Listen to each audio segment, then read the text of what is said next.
Hi, guys. Welcome back to Having a Ball podcast. I am your host, Erica, and today I'm having a really fun treat for me because we have three-time Emmy winner, entertainment journalist extraordinaire, really, for I've grown up watching you, but I'm local here in LA. But for our purposes, really, I don't know if I know a bigger fan of I Love Lucy, all things Lucy, because you come across my timeline and just your memorabilia is something to be envious of. I love everything that you have. So thanks so much for joining me today. Well, thank you very much. It's nice to Yeah. be here to talk Lucy. All things Lucy. I could do this all day, every day, really. But really, how did you first become a fan of Lucy? I was a product of television from a very early age. Mhm. I like to say that when I was 5 years old, my bedtime was 11 p.m. because I had what back in those days afternoon kindergarten. So I didn't go to bed until 11. I woke up about 9. I got plenty of sleep, but I watched TV before I went to school. Yeah. And when I got home from school, and I Love Lucy, it's always running somewhere in the world. So Yeah. I watched those shows over and over and over again. And she made me laugh like she made most of America laugh. Yeah. So I just really grew up. And whenever I saw Lucy, whether she was on a game show or on I Love Lucy or in an old movie, I had to watch and see what She she was. captivates you. I Yeah. mean, just coming across the screen, I get recommendations on YouTube because they know my algorithm that I come across the old password or any other game show she's on. She's just always Body on, language. always She was on on. the, she was on the cover or on the box for Body Language, the board game, because she loved playing games Yeah. and backgammon. And of course, she played a lot. Hmm. Yeah, she was huge in the backgammon. And I think I did stalk your Instagram a little bit and I saw you have all kinds of things, but like a 20-year-old Monopoly Lucy game. I have So two.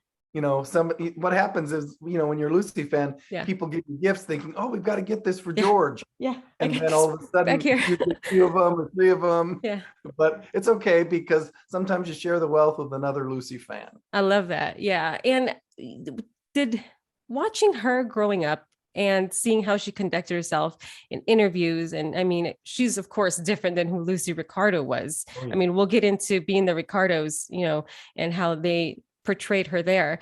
Um, did that at all shape the way you came into the entertainment industry? Did that do anything for you, the way you conducted your interviews or perhaps watched other people do interviews? I think back in those days, entertainers of Lucy's kind of ilk were shown how to do interviews. All those Yeah. older stars that were in the studio system were given lessons. And so they could Yeah. talk to a reporter and answer something in 8 to 10 seconds, or know how to deflect a question sometimes, which Yeah. is kind of fun to play with when you're doing a real interview. It's an But art. Yeah. they just knew how to make an interview entertaining. That's lacking sometimes with today's stars, Yeah. but those stars knew how to do it. So I always love speaking with what I call old Hollywood Yeah. because you can't help but get a good interview. The So, filter is sometimes off, and right? when you reach a certain age, the Yeah. filter's gone and they don't Yeah. care what they say. So Yeah. I love Yeah. all that. So I think what's great is when I would watch those people being interviewed, I think as a child, I would think to myself, what would I ask them? Yeah. Because I always wanted to be, I think, a reporter of some sort or a columnist or something in showbiz. And that just kind of helped pave the way because I was internally thinking about all these people I watched on TV every day. I mean, not many 7-year-olds could tell you, oh, there's Alan Ludden, or Yeah. that's Martindale, or whoever the host was at the time of the game shows that happened before I went to school. So it's just a part of watching a lot of TV. I really knew what was on every half hour of Yeah. every day on every channel because on those days, It was there was, appointment watching. yeah. Yeah.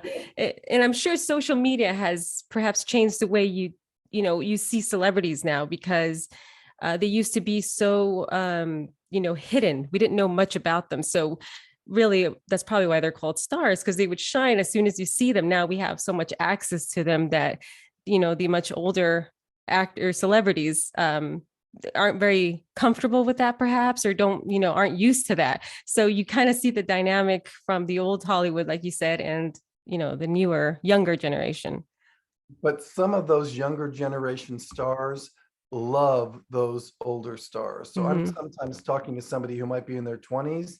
Mm-hmm. They have spent their life like me when they were a kid, reading about people and watching old movies with their mom or their dad. I used to sit down and watch movies all the time with my mom and ask her questions along the way because she Yeah. liked certain actors. And I remember one actor she liked ended up on General Hospital. And that's why she started watching General Hospital, Yeah. which she watched until the day she died. So, I think when the younger stars coming up have an appreciation for their industry, Mm-hmm.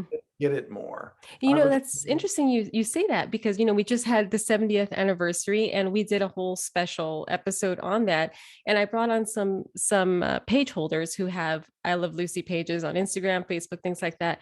And I was surprised when I saw them, because there's a young lady who's like 20, 19.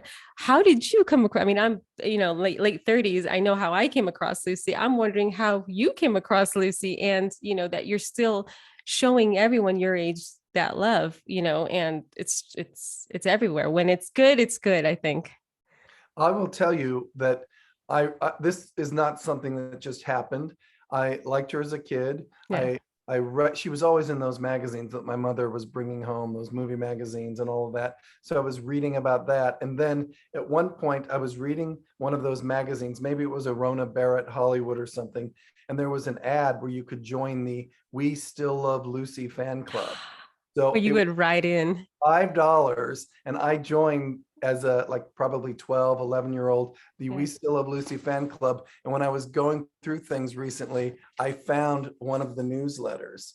So this Oh, is a newsletter that is neat. mid 70s Uh-huh. from We Still Love Lucy fan club. And it has, mimeographs, when they did that, if you can see, I'm Yeah. showing on a TV screen Yeah. of pictures and articles from people who were in the group writing about Lucy. They'd have photographs that they would show that I love came that. from printing, and it wasn't very expensive, and people were just expressing their love for Lucy like today's kids do with BTS, right? That Yeah. BTS army. They We were find each other. Yeah. So here's the roundabout weird story about how it's a small, small world. So here I am, this kid, and living at the time in Norwalk, California, and I'm reading my magazine, every month when it came, excited to get mail, as a kid. And I go to the last page as I was rereading this, and the last page of this newsletter was for the Thalians, which is a mental health charity that Okay. we're going to be saluting Lucille Ball at their big gala. Now, years later, without ever knowing this, without seeing this for years, not knowing what the Thalians was, I ended up meeting Ruta Lee my third week in LA, like 26 years ago or something. And a friend of mine had said, if you ever meet Ruta Lee, tell her you know me. So I told Ruta, she adopted my wife and I. She invited us to the Thalian Ball. I ended up on the board of the Thalians for many years, helping put on this annual gala to raise money for mental health. And who would have known that years later, 45 years later or something, I would open something up and see that the Thalians were connected to Lucy, That is to the Thalians. Isn't amazing. that weird? Yeah. And then Ruta Lee, who ran the Thalians with the late Debbie Reynolds, Right. Ruta has done episodes of the Lucy show. Okay. Because I remember there's one time Lucy opens the door and says, Ruta Lee. And she said, a real movie star. And Ruta told me that Lucy was tough, but good. Lucy told me she was a perfectionist. All the things that Ruta would tell me about Lucy, which all were filled with love, Yeah. see, and being the Ricardos, by the way, all Right. those stories. Yeah. Yeah. And we'll get to that too, because there are so many thoughts on being the Ricardos. And what I've said since the very beginning, well, let's just get into it. When you first heard of the casting choice, because when you hear that a movie about Lucille Ball is being made, your mind goes immediately to who's going to play this huge, larger than life person that's just, hard to play, of course. Erica, who would be too afraid to play her? You also think about. Yeah. That's a big risk to take. It really is. It really is. I did see your interview with Nicole where she was hesitant because you're going to be scrutinized on a real life person that existed that is so beloved that everything will be, picked apart.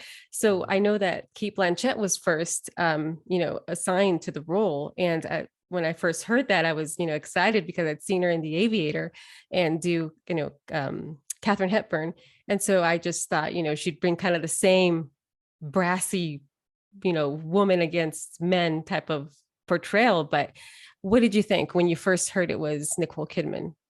Well, I thought this is an Oscar winner that's going to take on a role. I knew that she was an Oscar winner who did her homework. So I thought she's going to be okay. She was worried because she wanted like a nose. She wanted some appliances to make herself look more like Lucy, some special makeup, all that stuff. And Aaron Sorkin, who wrote and directed it, told her, that's not what we're going for. I want you to have the essence of who Lucy was. Yeah. And so when she got that into her head and realized she was working for this man who wanted her essence, then the research really kicked into high gear. And she found herself looking at all things that Lucy did. And how many times did she examine that grape scene? And, Lucy stomps grapes and I Love Lucy, Nicole as Lucy stomps grapes and being the Ricardo. And if you put those images side by side, it's uncanny how close she got to making that face that Lucy made and the movements with the arms and the stomping with the feet. So I thought initially, I want to see what Nicole Kidman is going to do. I was never saying, oh no, not Nicole Kidman, because I think she's a great actress. And she's already getting now awards attention for her portrayal of Lucille Ball. And I think it helped that she wasn't playing Lucy Ricardo. She was playing the woman behind Lucy Ricardo. Yeah, and I think that's where immediately most of our minds went, because you think immediately Nicole's not known for funny. She's not known for skits, or slapstick comedy or stomping of grapes, things like that. But do you feel having seen it, did you come away saying, oh my God, she became Lucille Ball? Or was it, that was a great attempt at it, but something was missing? I didn't see anything missing because no one ever is going to look exactly like someone they play.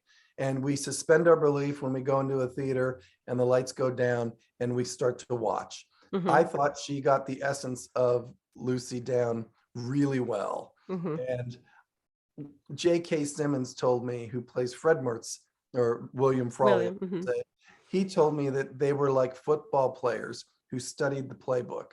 They all wanted to get certain things exactly or as close as they possibly could have gotten to those four real actors. And so they likened it to a playbook where they studied, they examined, they practiced, they got feedback, they got better. And so I think that's what we saw. The result of when you see J.K. Simmons pull up his pants as Fred Mertz, you saw J.K. was Frawley doing that. Great. Right? It was great. Yeah. And I think as I've been communicating with people who love Lucy and are part of all of this community, it's a huge community, really. You have two different audiences watching it. You have one that's an I Love Lucy fan who's watched, I Love Lucy. It's funny and, oh, great, they're making a movie about her and don't care one way or the other. And then you have the other group. I think I'm more in this group where a little too much about, like, perhaps the timeline didn't all happen and why did they squish it into 5 days, and everything just felt like there was tension in the movie, and pick apart, she wasn't a blonde, she was a brunette, all those things. And then maybe a little bit in the middle. So it's just fascinating to hear everyone's takeaway and the passion behind their opinions on this film. So Aaron Sorkin told me that he spent more than a year deciding whether or not he was going to even make Being the Ricardos. Yeah. He kept getting information and reading and hearing from people, but didn't feel like he had a story. And then he met with Lucy Arnaz. Lucy Arnaz said to him, my mother was not an easy woman. Take off the gloves. You can show her as she was. And Lucy Arnaz basically gave Aaron the blessing to show Lucille Ball as a real woman. There was a famous line, which I hope I can say on your podcast, because I probably wouldn't say it on my TV show, that Lucille Ball was on a talk show. And it was after she had taken over Desilu Studios, and I don't know if it changed names at that point. And she said after all that happened, she went from being Lucille Ball to Lucille Balls. Yes. She was at the helm of that and ran it with an iron fist. And I think she probably resented it a little bit because she didn't want to do that. It was Desi's thing. And, unfortunately, they couldn't make that work. So she had to take it over. And so in order, I think perhaps the perception of her being stern, a perfectionist came across as, well, bitchy or demanding, but that's what it was. Or that she needed power or something, but she just liked, I think, a good product. Yeah. She went to that Lucy well a few times with great success. The fourth time with Life with Lucy didn't work out so well, but those other times, I still watch the Lucy show when I can find it. Mm-hmm. I have seen Here's Lucy, which I also liked. I love that she wanted her kids to be involved with her life. And as a busy woman, she brought them to the set and they had a taste of that. Neither one of them necessarily wants that full time, certainly, but there was that moment with their mom. And that's also probably why they knew she was so tough on a set, because I don't think that ever waned, but all in the name of making us laugh and us absolutely happy. And all of those skits, for lack of a better word, or pratfalls or funny scenes were not happy accidents. She perfected every single second of that and knew what she wanted. I've seen behind the scenes where, you could tell when she becomes Lucille Ball and stops being Lucy Ricardo, and she's questioning, why is that lamp there? Why is the light as bright as it is? And just, commanding a room. And I think that's probably why we admire who she is. Now, 2021, has been such a huge year for all things Lucy. What do you think of that resurgence all of a sudden? I don't want to say all of a sudden, she's always been here, but it just feels like we have podcasts, we have Turner Classic Movies did this huge thing. Yes. The documentaries coming up. This movie is huge, There aren't that many people in show business who have made the kind of impact that Lucille Ball did in her career. Mm-hmm. So I think that because the show at its height, I think was it 60 million people or something? Yes. Watched every week. Today, if you get 10 million, it's a big hit, right? Mm-hmm. So they had so many people watching and they were such a huge hit that generations have watched the show. So I think grandparents and parents have liked introducing I Love Lucy to their kids. Their kids have now introduced I Love Lucy to their kids. Yeah. It's family entertainment. It's funny. It has me laughing, the 25th time I've seen an episode. So I think that when you have somebody in show business who has had that kind of a grasp on culture, that somebody who has been that beloved, we still want to see it and we still want to share it. So I think that's why kids today still can look at this woman and giggle, because they never talk down to anybody on those shows. And maybe I think kids like that because they feel like a little more grown up when they're initially watching. And not only that, the things that came out of that, like reruns, the camera system, the things Desi Arnaz was, pioneered from that show alone. It's mind-boggling to imagine if that hadn't occurred or that hadn't existed, what wouldn't have happened up until today on television shows. I mean, but look at Bob Hope was another great entertainer. I think more people know the name Lucille Ball. Yeah. Marilyn Monroe did much less than Lucy ever did in her career, but Marilyn has that icon status along with, say, James Dean or something. So or Elvis, would have much in Elvis. Elvis had a longer career, but those other two, just popped with America. Mm-hmm. So they've been licensed and all over from here to Kingdom Come. Yeah. But so has Lucy too. So that's another reason we know. There are some other stars that disappeared because they don't have figures and stuff behind like you have and dolls and all of that. But I think that the family went ahead and said yes to a lot of that because it's all been in good fun or in good spirit. Nobody's out to, shake their finger or anything, because fans want what fans want and they want a little Lucy in their life. And as a fan, and you have a lot of Lucy in your life, what is your favorite item you have of your memorabilia really that you have acquired? Well, I do have one photo that's autographed that says Love Lucy, and it's with Gail Gordon. I like having that. It hasn't made the TV rounds in my house yet during the pandemic. I have an old poster from Stone Pillow when she got very serious and played a Yeah. home woman. Somebody that knew Lucy, or maybe it was from originally from Jane Withers or Ann Miller, but somebody delivered, I think she's about 4 feet tall, a Lucy doll that's in the garage because there's really no place to put her in the house. But it's just something that's interesting that Wow. I hadn't seen before. So Yeah. that's in the mix. And I think a couple of the pictures that I have, I've been told in my house were actually taken from the walls of Desilu Studios once upon a time, or or maybe was it Lucille Ball Productions at the time? Hmm. But I bought them at an autograph show over 20 years ago for I think $100 or $75 each, and they're Yeah. just both pictures that I don't see everywhere else, which I like Yeah. having. Yeah, and I think I had seen on your Facebook you had once. Now you never met her, right? I never met her. I worked in San Diego at the time, and she never worked for my network at the Okay. time. She never did anything I worked at CBS at the time. And by the time I got here, she was already gone. But Ruta tells me, Ruta Lee, that she would have loved me. So I keep that in my It keeps that head. in mind. That keeps you going. When I was a little boy, though, I was visiting California as a teenager, and I asked my brother-in-law if we could go to Lucy's house. That's what I was going to question you about when I said I saw your Facebook. You said you went up, or you didn't have the guts to go up there and or knock on the door or something. But I went to her Roxbury address and I Yeah. stood, like a skinny teenager posing in front of the house, almost afraid that she might see me and open the door, but also hoping that she might. Yeah. But I had that memory. The house really isn't there like it was once upon a time, but Right. it was just a nice thing to be able to see because, I grew up in LA and Chicago, but I was in Chicago then.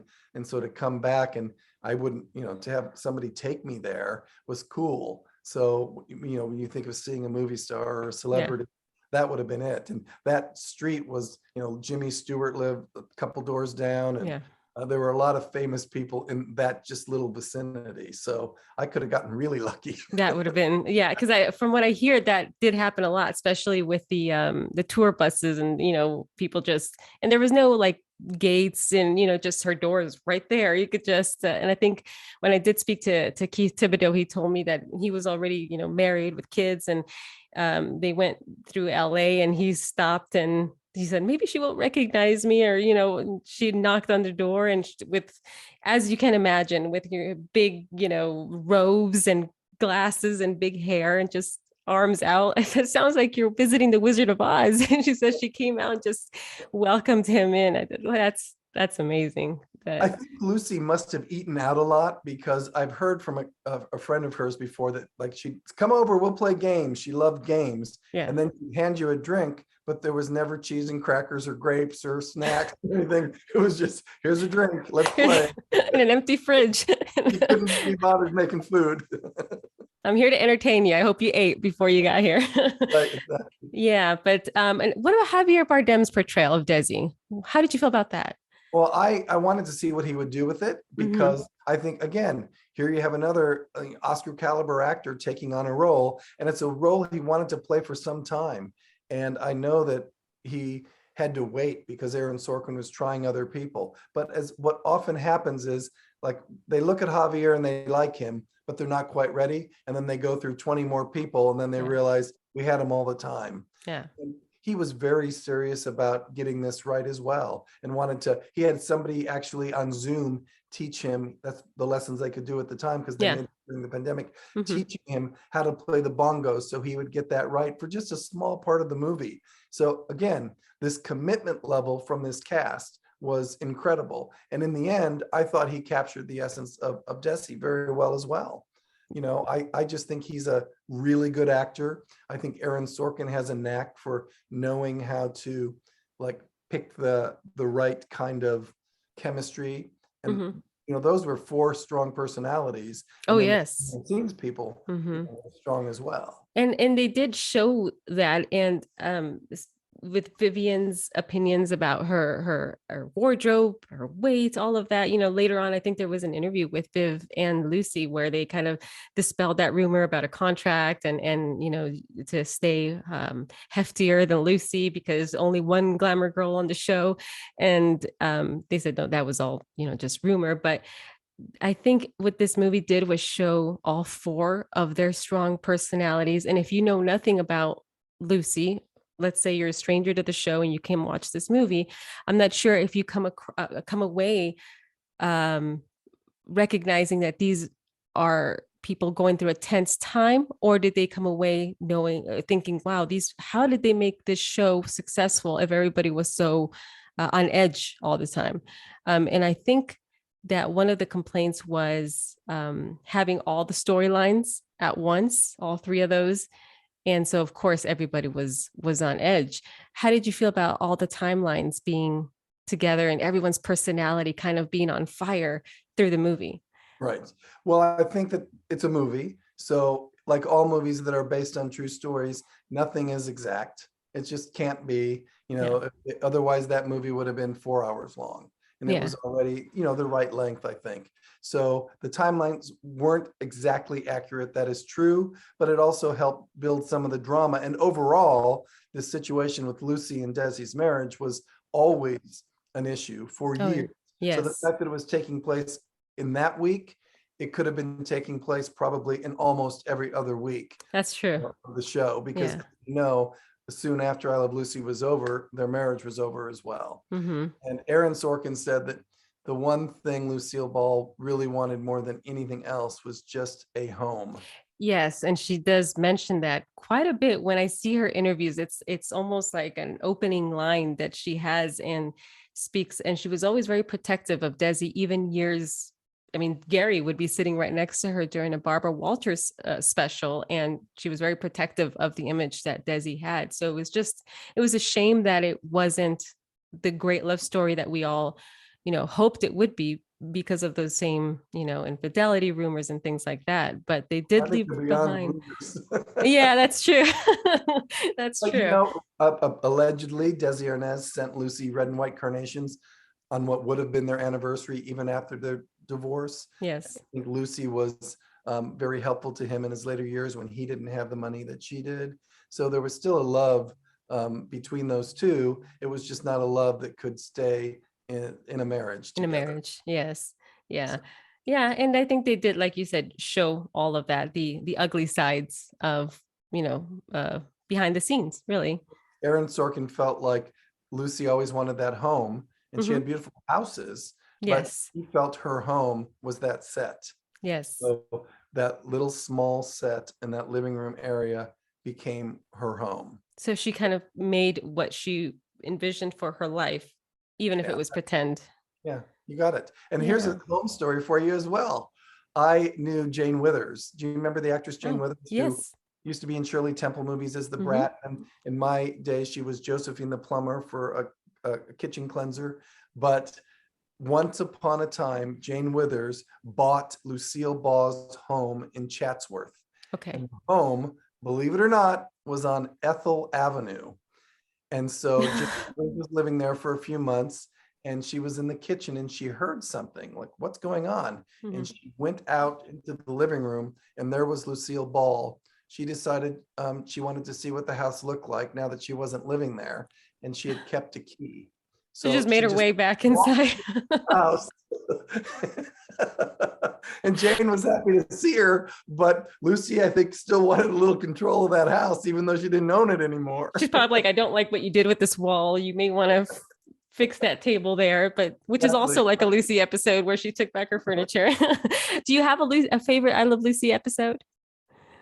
I mean, I think we all have different ones. Mm-hmm. I mean, everyone will tell you off in the Grapes or the Candy Factory, which I love, but I'm Italian. And do you remember Lucy went to Italy? And there was a time when she was handing out chocolate bars because it's my birthday too. It's a Maya birthday too. I like that. I like when she got her head stuck in a porthole on the SS Constitution. Yes. And at the time, I didn't realize the connection, the SS Constitution. See, this is how life works. When my wife and I got married, we went on a Hawaiian cruise, and it was on the SS Constitution. So, and that was also where An Affair to Remember was done. So there was this Lucy connection to me that I didn't even know, and that just happened to be the ship that we picked. That's amazing. That's really, I love stuff like that. And And I liked some of the episodes when they moved to Connecticut too. They were just fun. yeah. Remember when you got the chickens all stuck and they were Mhm. hiding all that. The tango scene, which has had the longest applause or laughter of the entire series, and they still use that, some of that canned laughter on, you know, sitcoms. Now the documentary also is coming up next year via Amy Poehler and Ron Howard, which I think was also approved by Lucy Arnaz, or part of the whole, you know, part of the movie in this. Do you know anything about that? I don't know a lot about that. I do know that, you know, for a long time, Lucy didn't say a lot, you know, and Mhm. Desi Jr. keeps pretty quiet too. Yes. But I'm guessing that at this stage of their lives, they are constantly asked about their mother. Mhm. And now with this movie and the documentary that's going to be coming out, I think it will help stop like somebody saying something about Lucille Ball every time they go out in public, because more people will know about her. Yeah, much more informed. Well, Yeah. Ron Howard is he's a really classy director. And I'm Mhm. sure that Ron Howard knew Lucy when he was a little boy doing the Andy Griffith Show. Oh yes, friends with Keith, as we mentioned, because they both did the Andy Griffith Show as well. And yeah, I'm really looking forward to that. I'm sure that it will be handled with love, Yeah. because he wouldn't have taken on the project if he didn't have some interest and respect and admiration for this woman, you know, that Yeah. he admired when he was just a little boy.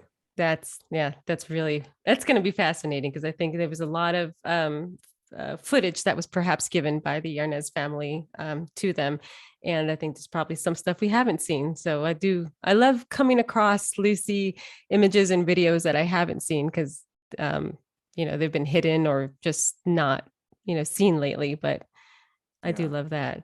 But yeah, I'm excited. Thank you so much. I love that we were able to chat about all things Lucy. I could do this for another 2 hours if you have the time. But You know, I didn't really ask you what your first recollection of Lucy was. well, with me, I was perhaps, you know, growing up in a Hispanic household, we're not exactly always watching I Love Lucy. So when I did, I had a television that I would watch underneath my bed. And I was maybe 5 years old. And from there on, again, as a child, you're not really appreciating the backstage of it all. You're watching a funny lady be funny, make funny faces. So that attracted me. But as I got older, I loved who this woman was. It wasn't really the show, it was Lucille Ball and the way she ran that studio or ran those shows. And when I started seeing behind the scenes, you know, autobiographies, biographies, interviews with the head writers and everyone involved, she just captivated me, because she was just stern and brass and someone to admire. So here's the question I have for you on that subject of just doing this show. So imaginative this show was that it was in black and white, but why is it everybody understood when they'd say that wacky redhead? It was a black and white show. Her hair could have been really any color, but we all envisioned it as that red color. Yes. Somehow it comes across, doesn't it? Because even when you watch the colorized Christmas, it kind of throws you off, because you want to keep watching the black and white, because that's where your mind is accustomed to that. But it does throw you off a little bit. But you're right. When I'm watching black and white, I'm seeing a redhead. And I don't know what it is. Now, here's another question for you. Have you ever had an animal with a Lucy connected name? So funny you say that. My 3-year-old dog is Desi. So yes, very much. And I have another dog, but it's a boy. And of course, if it was a girl, it'd be Lucy. But my 3-year-old Bashan is named Desi. Well, my wife and I have rescued greyhounds for over 20 years, 25 years or so. And the first one we got was named Bronco, and he was 8. So we took in this senior. And so we left his name as Bronco. The second one we adopted, she was young, but her name was Deja Vu, off the track. And I thought, I do not want to be calling Deja Vu. Like, it sounded weird. So we thought, what can we name it? And my wife called me at work one day at Channel 7 and said, I know what we can do. It sounds like Deja Vu. She's Desi Lou. So our second dog was Desi Lou. Yes. The third one that we rescued, came and his name was Billy. And we always thought of that as William Frawley, right? Okay. Yeah. So it was just the name he was given. So we called him Billy. The fourth one we got, her name came from, like, it was a litter of greyhounds and they were all named after instruments. And her name was Violin. And we just changed a letter or two and she became Vivian. Yeah. So we've had a little bit of Lucy in our pet I life. love that. Let's do that. Yeah. That's funny you asked that though, because whenever I introduce my dog, I say Desi, as in Desi Arnaz, just in case you're not aware. But you know what I did want to mention was because you see I have these things back here. I have some boxes and VHSs and things like that in the garage. Is why in the world, maybe did they close down that Universal Studio Lucy store thing? It was my favorite ride, really. I don't know the answer to that question, but Yeah. when I was a kid, we went on a Universal Studios tour like in 7th or 8th grade, and they took you to Lucy's dressing room.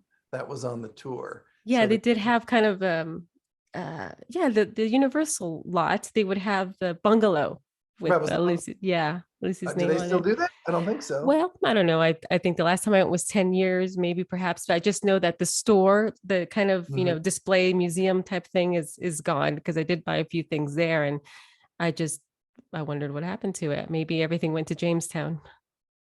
When the person that might know the answer to that is a woman named Suzanne LaRouche, who used to play Lucille Ball at Universal Studios and did a one-woman stage show as Lucy Ricardo. And she'd be a good guest for your podcast too. Oh, that would be great. Yeah, tomorrow we're actually speaking as for a second time, someone who does a cross country long trailer type show, Wow. and she plays. Her name's Carrie, and they have it's called the Not So Technicolor Life, or no, I'm sorry, Our Technicolor Life, and she and her husband do the vaudeville act that Lucy and Desi did. And they take it on the road. They have an actual long trailer that they take across and make look exactly like the movie. It's fantastic.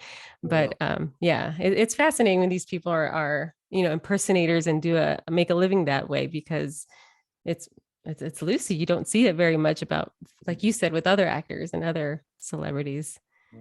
Yeah. This was fun. This is really good. Like I said, I could go on hours and hours, but thank you so much for letting me bug you via email and Facebook. But, I'm glad that you were able to come on. Well, I hope people go see Being the Ricardos. Yes. And then want to see more of I Love Lucy if they haven't yet. I think this is just another generational thing. So, I'll keep watching my I Love Lucy. I don't know. We both have, I'm sure, every DVD in the garage. Or in a box. In fact, I was just looking. I have these. I don't know if you can see it, but it's the Smithsonian Legendary Performers, the best of old time radio, and it's all the My Favorite Husband on CD. Wow. So including their commercials and the Jello commercials and all of that. So that's always fun. And so, but thank you so much. And you guys need to go to the is it ABC7 at George ABC7? ABC7 George on Instagram and Facebook. Yeah, you see all the Lucy goodies. I'm George Pinocchio on Twitter and Instagram. I'm ABC7 George. But, awesome. Thank you so much, George. This is fun. Thank you for having me. Thanks. Okay. Have a good night. Thank you. You too. Thanks. Stop it.